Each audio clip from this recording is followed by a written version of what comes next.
Urza's Destiny. The final set of Urza block, and the final prequel set before the Weatherlight takes flight and soon begins the Rath Cycle. In Urza's Destiny, we are introduced to Rain, Rofellos, and a new race of creatures known as the Metathran. The Phyrexian invasion nears as Urza races to finish the last piece of his legacy weapon, a biological component that will tie all of the pieces together to create a power so great nothing can stop it, not even the Phyrexians. And all of this will ultimately rely on the greatest hero Dominaria has ever seen, someone destined to become the savior of an entire world.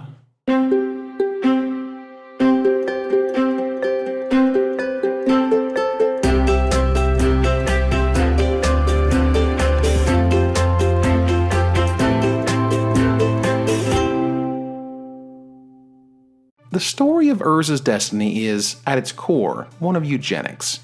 At the Talarian Academy, Urza wanted to build his final component of the weapon he deemed the Legacy, an heir who would truly be worthy of Urza's lineage.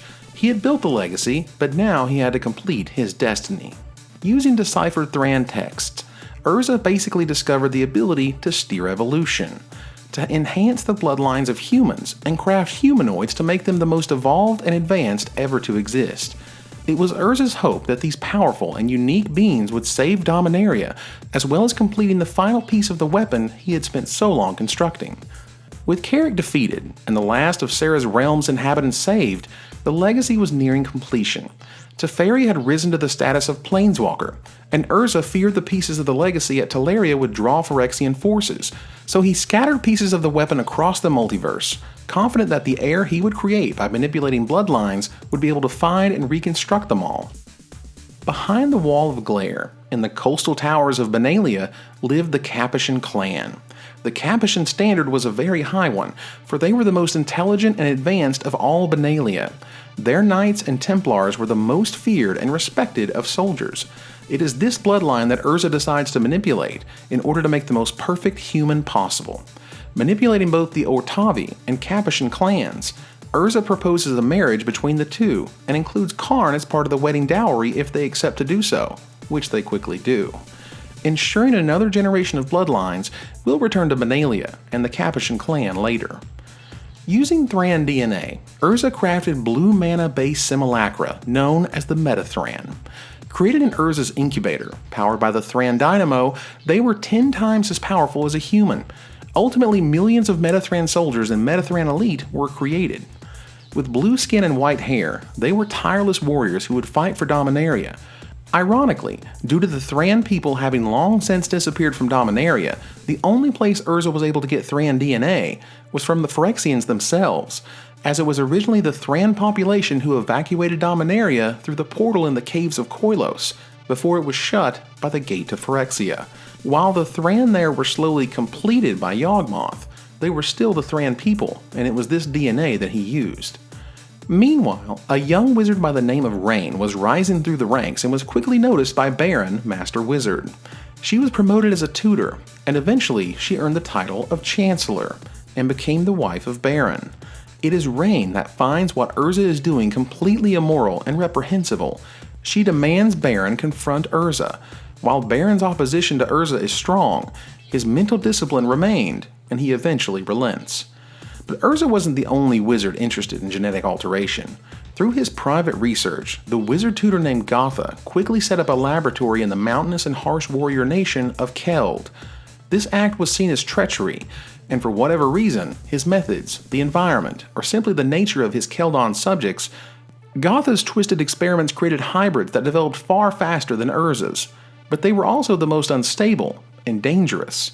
Bearing the mark of fury, each iteration grew more powerful and fearsome. The final Keldon champion, Krieg, emerged and grew Keld into a powerful nation, one that got the attention of Phyrexia.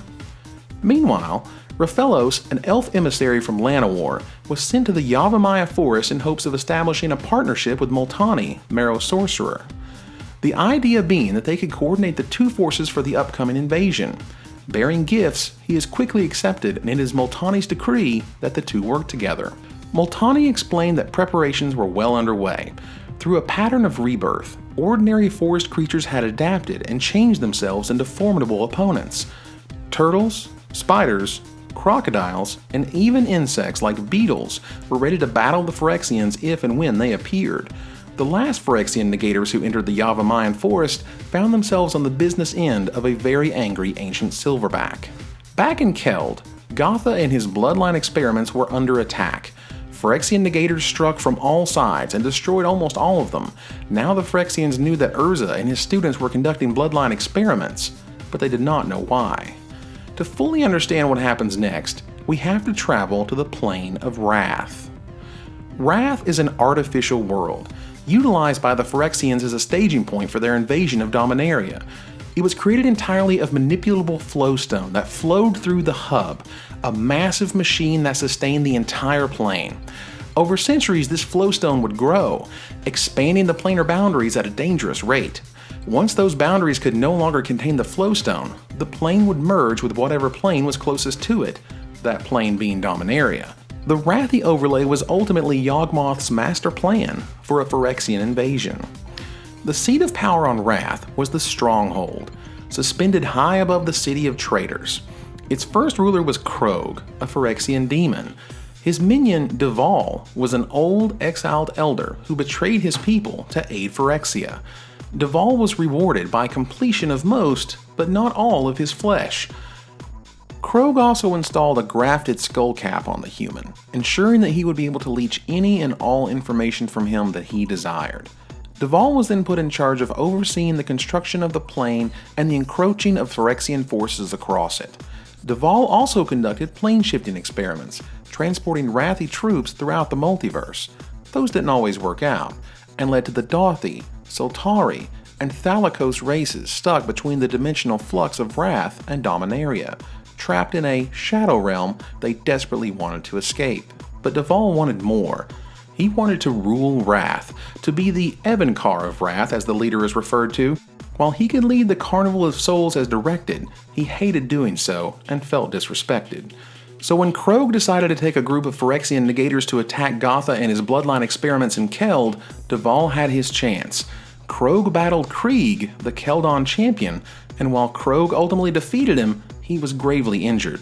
He fled, and Urza followed him back to Rath. Krog escaped to Phyrexia to recuperate, and Deval quickly self-appointed himself as Evankar of Rath. Meanwhile, though he lost track of Krog, Urza met someone very important, a Soltari emissary named Lina. She told Urza what Rath was and what its role was going to serve in the upcoming invasion.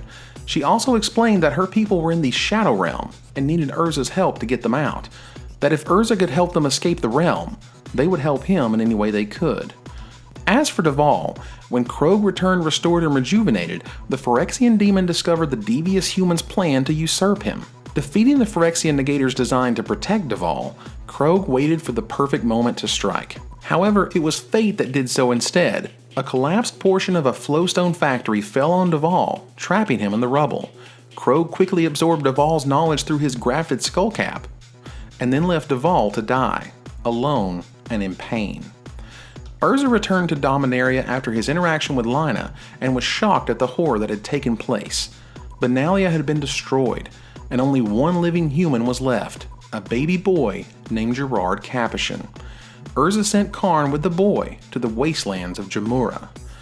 With his Bloodlines experiment having failed, in an effort to conceal his last defenses before the Phyrexian invasion occurred, Urza hid the remaining pieces of the legacy all over the multiverse. Some he placed in Dominaria, in places only his true heir would recognize. On Mercadia, he hid parts of Ramos, the original dragon engine that he had discovered a millennia ago, before the start of the Brothers' War. He even hid a piece on Rath, and lastly sent his masterpiece, the Weatherlight, to distant Jamura for safekeeping.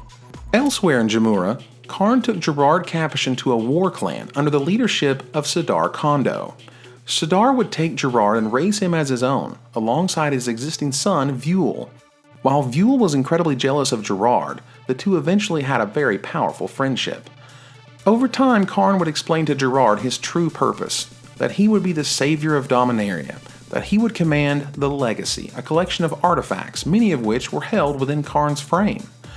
On the day Vuel was to succeed his father as chieftain, the friendship between he and Gerard would be shattered forever. To become chieftain, Vuel would need to climb, alone, up to the top of a rocky plateau. If he failed, or was aided in any way, he would be exiled from the clan and labeled an outcast.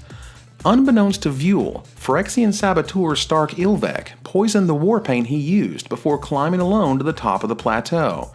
As he climbed, he began slipping and would soon fall. Gerard, seeing his brother in trouble, quickly climbed up to help him. Vuel refused any help, but Gerard would not let his brother die. Despite his struggling, Gerard pulled Vuel to safety. At that moment, Gerard had died in Vuel's mind. Gerard would now be an enemy forever. The war clan exiled Vuel, as promised, with Vuel's own father Sidar Kondo refusing to speak to him, and it was all Gerard's fault. Vuel promised vengeance for all of them. Alone in the Jamuran wastes, Valrath is consoled by none other than Stark Ilvek, who encourages him to start his own war clan, which he does with a passion. Vuel rounded up barbarians and mercenaries and in the middle of the night barged into Gerard's camp. There Vuel steals the most sacred thing his brother possesses, his legacy. Vuel vowed to destroy everything Gerard had left, his home, his guardian golem, and his father, but he would need a bigger army. Reluctantly, Vuel sold pieces of the legacy to further grow his forces. Gerard, discovering the theft of the legacy artifacts, instructs Karn to retrieve them. Karn finds Vuel and his men at a festival celebrating one of their recent victories. There he accidentally knocked over a cart and killed a child. Horrified by his actions, combined with his perfect recollection of every memory he has, Karn vows to never take another life, no matter what the circumstance. He is then frozen by Vuel using a piece of the legacy, the touchstone. With Karn out of the way, Vuel quickly gathers his forces and attacks the war clan. Just moments before the attack, Sidar Kondo senses something amiss. He instructs his son Gerard to go to the Yavimaya forest and wait. As Gerard does, Vuel strikes. He burns the camp to the ground and kills his father Kondo himself, but Gerard is nowhere to be found. Vuel, frustrated that he cannot find Gerard, is consoled by Stark Ilvek once again, who invites him to step through a portal that leads to Rath and his true destiny. There he is quickly taken in by Yawgmoth, completed in Phyrexian fashion, and leaves his former name behind. He would no longer be known as Vuel of Wrath. From that day, he would be known as Valrath. Back in the Yavimaya forest, Gerard mourns the death of his father. He is found and consoled by Multani, Marrow Sorcerer. Multani had long anticipated Vuel's treachery and offered to instruct Gerard in the art of magic. Gerard was then introduced to Raphelos, Multani's longtime friend from Llanowar, and Miri, a cat warrior. The trio were cared for by the Marrow Sorcerer for many years, until one day the trio returned home to find Multani missing and the refuge destroyed. Abandoned and homeless, the three took to wandering the land as mercenaries. In a small Jamuran town, Gerard and company were confronted by Sisay, captain of the flying ship Weatherlight. While it's unknown how she gained control of the legendary ship, Sisay had earned celebrity status for aiding the nations of Zalfir, Sakata, and Fimarif in the war against Kervak. Gerard and Sisay then had a contest to see who was the best warrior. Gerard loses, and his wager if he lost being that he would join the crew of the ship. And with that, Urza's destiny comes to a close. With the full crew assembled, it's time to journey with the Weatherlight as the crew begins what is soon to be known as the Rath Cycle. Join us next time as we discuss the impact of Urza's destiny. With the lessons of Urza Block resonating to this day, we'll take a look at how everything changed after its release. Thanks for watching.